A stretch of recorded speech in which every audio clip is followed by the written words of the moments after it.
You're listening to the B2B Growth Think Tank, the show that brings you the virtual hot seat where each week my expert guests and I help another business leader by masterminding actionable solutions to a specific challenge they're currently trying to solve in their business. So if you're looking for answers to a specific challenge that you're facing, that if you could solve in the next 90 days would have a huge impact on your growth, send it in to thinkttank@thinklikeafish.co.uk and we'll see if we can feature you on the show. My name is Adam King, your host and the captain of the ship at growth consultancy Think Like a Fish. And if you're ready to rethink what's possible for your business and discover the growth strategies, advice and insight to turn this new vision into a reality, let's get started.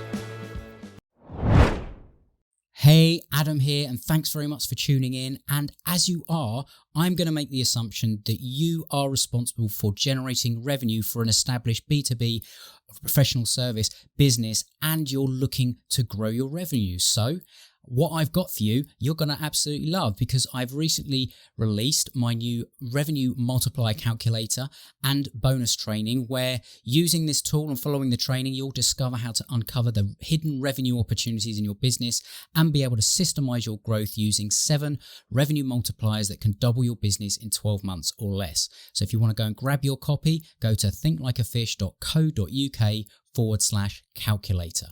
Now, on to today's episode. This one, I guess in line of what we've been talking about actually, is quite an interesting one, because I think that what this is all about. So let me just sort of bring this one up here. So this is coming from we don't know the context of the business or anything, but it's quite a good one because it's a fairly sort of generic one. But it's my current challenge is that we've grown our team remotely over the last 6 months, so our staff management is getting harder to do. How do I keep my staff happy, performing? What should I do when things go wrong? How should I measure performance? All that kind of thing, because I'm starting to feel things are getting a little bit out of control. Well, what do you think about when you hear that? I think that's one of the most common challenges we had over the last 15 months, given the COVID and everything and the rapid change and the impact it had on people. I don't think there's any manager in sales or non-sales that did not ask this question to themselves. And honestly, this is if they didn't, they definitely should, because life changed drastically, right? I was reading an HR article actually last week, which is very timely in this context. People working remotely, their motivation drops 17 points. 17 points is a huge difference. The difference is equal to working for a company that's best in that industry from a culture perspective versus the worst in that industry from a culture perspective.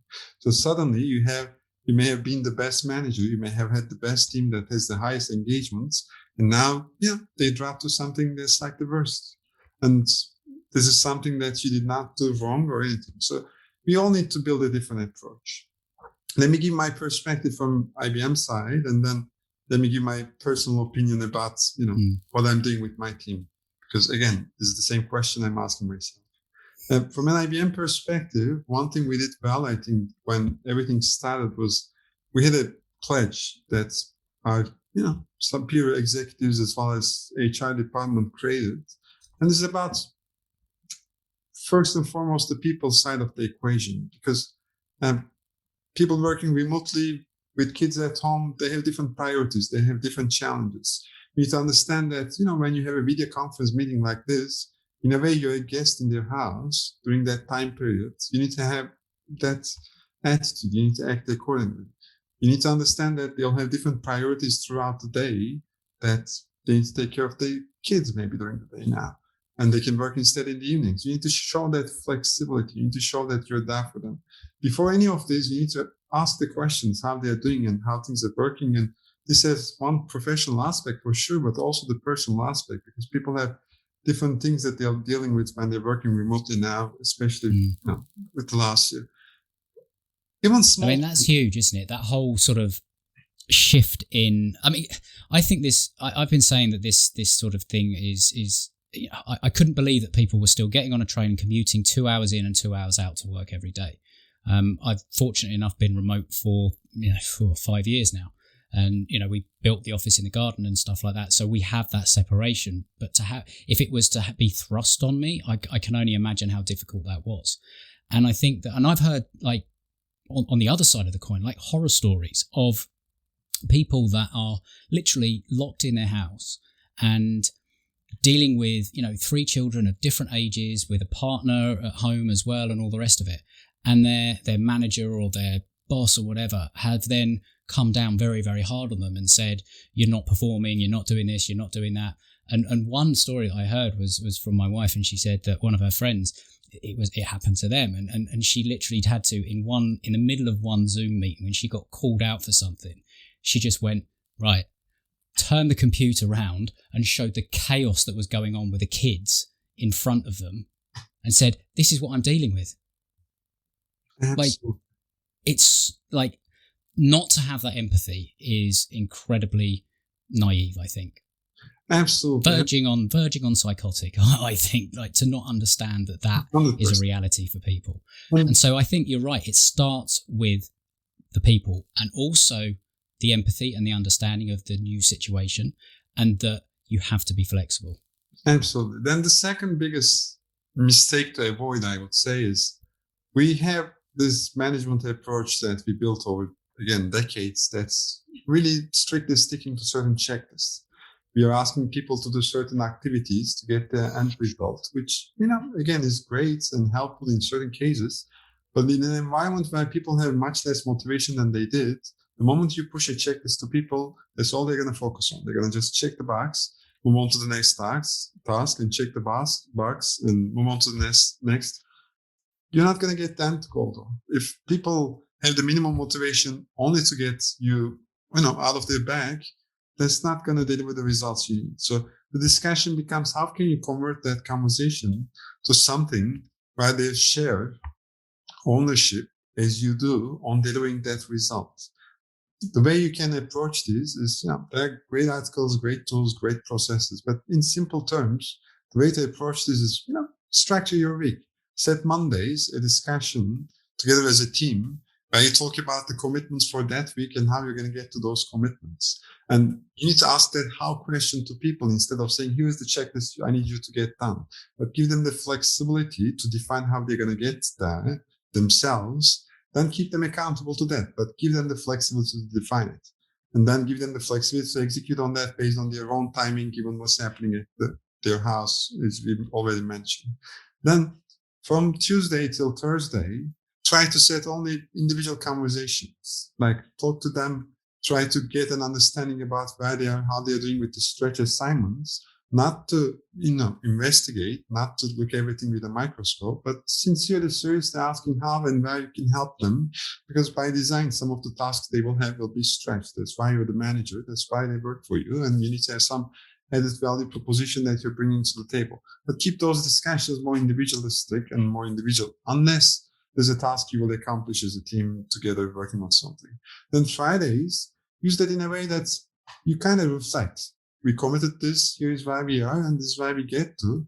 But don't do it in a way that, again, you're inspecting or you are the one saying how the hell you didn't get to where you need to get to. Put the people on the spot in the sense that, let them present to the team.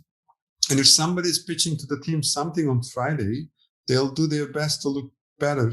They'll do their best to look the best they can throughout the week just to get there and be successful. This is simple, basic human attitude we all have. So you need to empower the people to define, again, what they are going to get done that week and how they're going to get there, and then help them along the week. And then at the end of the week, just make them communicate this to their peers more than you. And one, it will help with hearing from each other why they struggle, why they succeed. So there'll be best practice sharing, which is always important, especially in this age where they cannot chit chat on the coffee table or next to the water cooler. You need to enable that.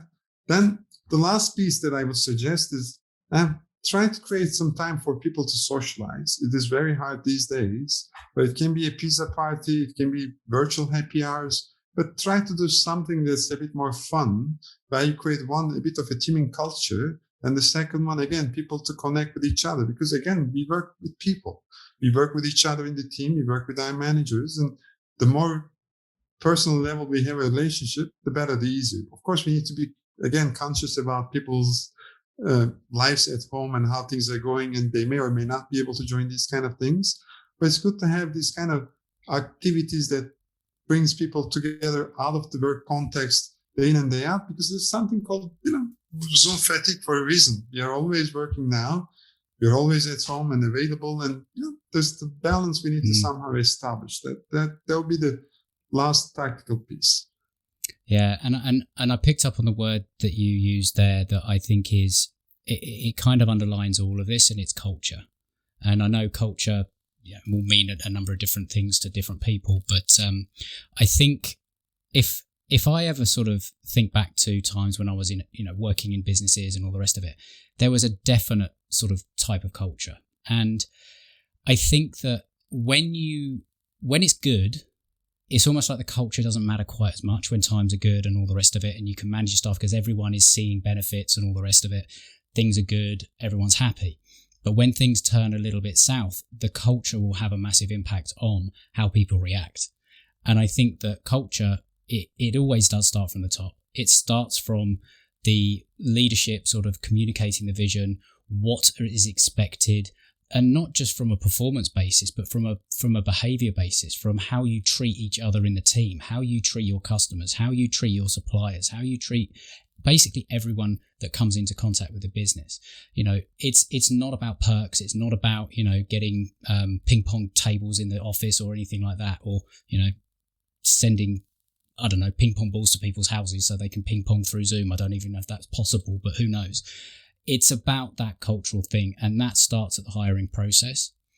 And it's a much more difficult thing to change mid-flow, but the only time to sort of grow an oak tree is, 80 years ago, but the best time is today. So it's kind of like, if you're starting to see things going a little bit awry, have you questioned whether or not as a leadership team or a leader, whether you have really communicated the expectations and the vision of the culture of the business?